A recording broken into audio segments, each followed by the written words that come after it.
Okay, let's talk about a word that makes a lot of people nervous: debt. You hear it and you either think disaster or you think opportunity. So, what's the real story? Well, the truth is, it's actually both. And today we're going to figure out how you can tell the difference. But hold on.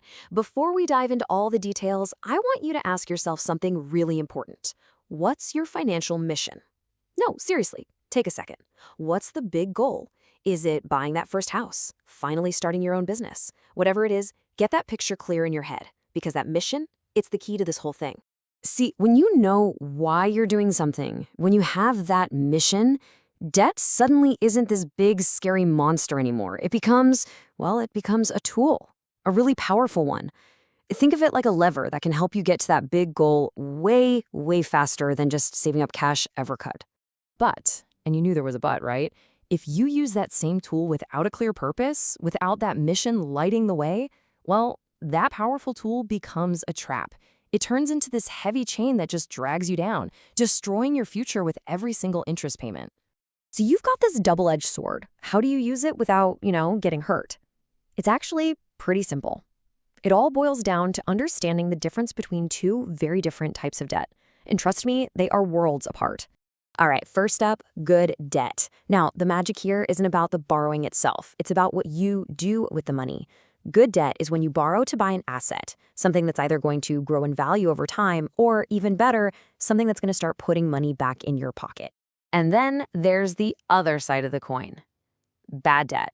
This is the stuff we all know a little too well, right? It's borrowing for things that lose value the second you buy them. That brand new car that drops in price as soon as you drive it off the lot? That's it. That fancy gadget on a credit card? That's it too. It's all about consumption, not creation. And look at this. It lays it out perfectly. On one side, you've got good debt. That's your wealth building engine. You borrow, you buy an asset, and that asset makes you more money. Simple. On the other side, bad debt. That is a wealth-destroying machine. You borrow, you buy something that becomes worthless, and you're just stuck paying the bill. It's a pretty clear choice, right? Okay, so that's the theory. But let's get real. Let's look at a story of how this actually plays out in someone's life. This is the path to wealth in action. So check this out. Somebody took out a mortgage, a form of debt, but not just for a place to live. It was a strategic move, an investment. They bought an asset. And now the rent they collect doesn't just pay off the loan. It actually generates extra income for them. I mean, that's making your debt work for you. And here's the bottom line: $450 every single month. That debt isn't a burden. It's a money-making machine. This is exactly what happens when your debt is aligned with a wealth-building mission. But of course, we have to look at the flip side. Let's see what happens when you go down that other path, the one you really, really want to avoid. And here we go. A luxury vacation on a credit card. Look, vacations are amazing. We all need them. But when you put one on high-interest plastic, you end up paying for that trip for years after you get back. The memories fade, but that bill, oh, it sticks around, and it grows. And just look at that number, 22% APR. That is not a loan. That's a financial anchor tied around your neck. Every month, a huge chunk of your money is just being vaporized by interest, pulling you further and further away from your goals. All right, so we've seen the good, the bad, and the ugly. The obvious question now is, how do you make sure you always choose the right path? Well, you need a guide. Think of it as your own personal debt compass. So every single time you're about to take on debt, whether it's a car loan, a student loan, or just swiping your credit card, how do you know for sure? How do you make sure that you're taking a step forward and not a giant leap backward? Okay, here it is, the debt compass test. It's just 3 simple questions.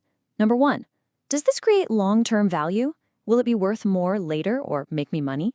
2, and this is a big one, can I actually afford the payments comfortably without stressing myself out? And 3, the most important question of all, does this advance my mission? Does it get me closer to that big goal we talked about? If you can't say aloud yes to all 3, it's a hard pass.